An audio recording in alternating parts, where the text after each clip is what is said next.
తెలుగు సమాజంలో ఫస్ట్ చేస్తాను and Singapore వచ్చి తెలియజేస్తాను. Most of the from IT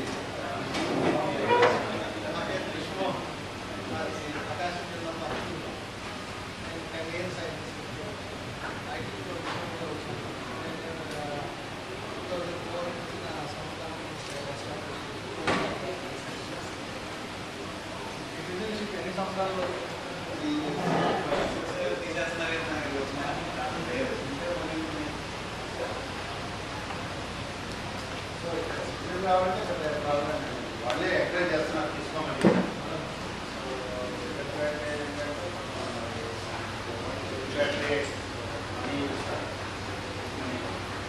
ఇక్కడ మనకి ప్రావిడెంట్ ఫండ్ అని అంటుంటారు, ఇక్కడ సిపిఎఫ్ యాక్చువల్గా contribution 20% contribution employer so almost 35% of the salary.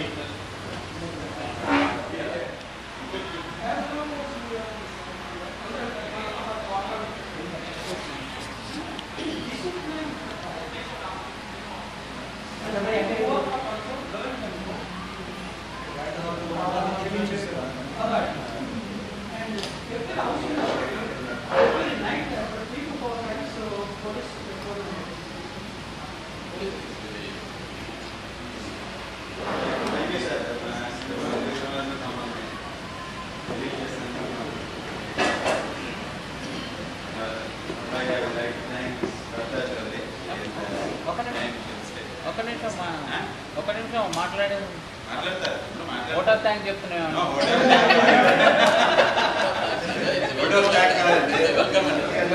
Welcome. ఇక్కడ కూడా మాకు యాక్చువల్గా యంగ్ ఎంటర్‌ప్రెన్యూర్స్ చాలా మంది ఉన్నారు. So they have some interest in India also to come back. But మాకేంటంటే ప్రాబ్లం వీళ్ళందరూ మేజర్గా ఇన్వెస్ట్ చేయలేరు. But they have interest, they have technology, they have brain. So దానికి ఏమైనా సజెస్ట్ చేసి మాకు అంత యంగ్ జనరేషన్ లేదు. So they can invest some extent. But what is the right way to come back and invest in small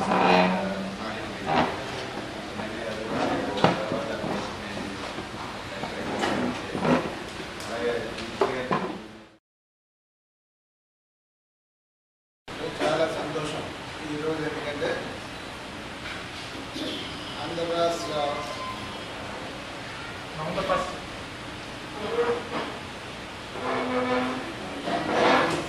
నుంచి కూడా ఆంధ్ర రాష్ట్ర అవతరణ గవర్నమెంట్ ఫంక్షన్ అవుతుంది. ఈ రోజున సింగపూర్ తెలుగు సమాజం మధ్యలో జరుపుకోవడం అని చెప్పి మీ అందరి మధ్య చాలా సంతోషంగా అందరికీ దివాళీ శుభాకాంక్షలు. Thank you.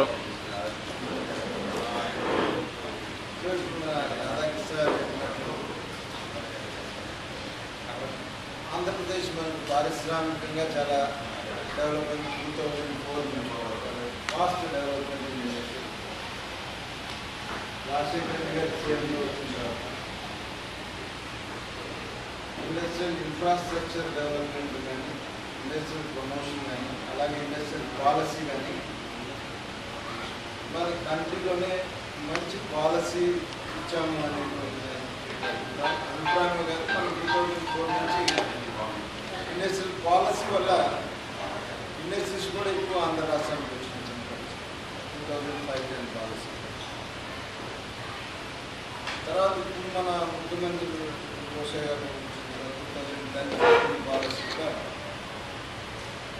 దానికన్నా మంచి పాలసీ ఇవ్వాలని చెప్పి పాలసీ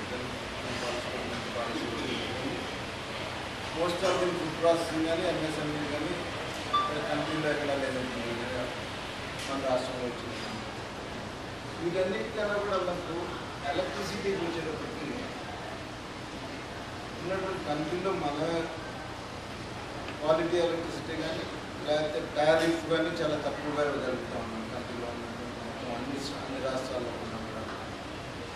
ఇవన్నీ కాకుండా మన ఇన్సెంటివ్లు కూడా 75% పడుతుంది. మనకు ఇన్సెంటివ్ కూడా ఇస్తాము. సో అందరికీ తెలుసు ఆంధ్రప్రదేశ్ అన్ని రకాలుగా అన్ని రంగాల్లో కూడా లాస్ట్ 7 yearsగా బాగా డెవలప్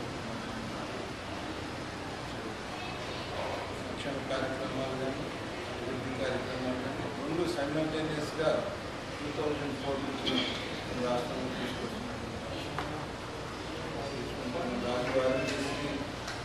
ప్రపంచానికే మనం ఒక ఆదర్శమైనటువంటి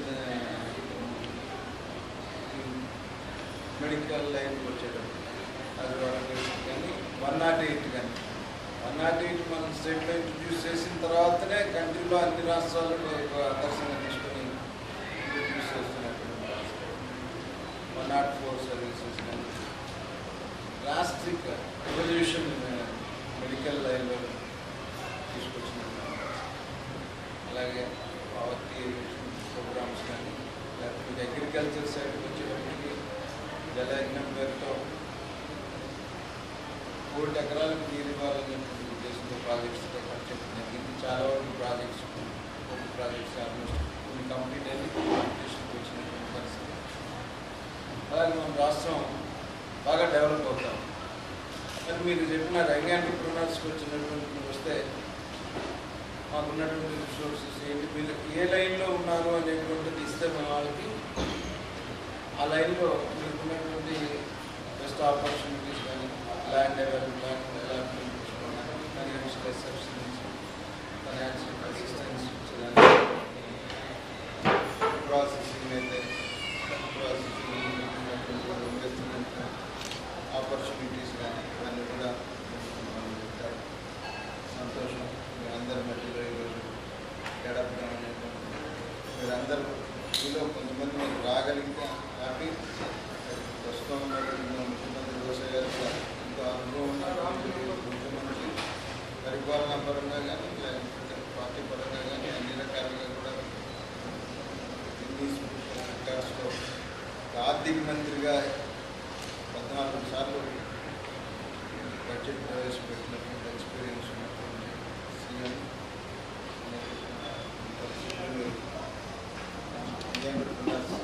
ఆంధ్రప్రదేశ్కి వస్తే గవర్నమెంట్ పరంగా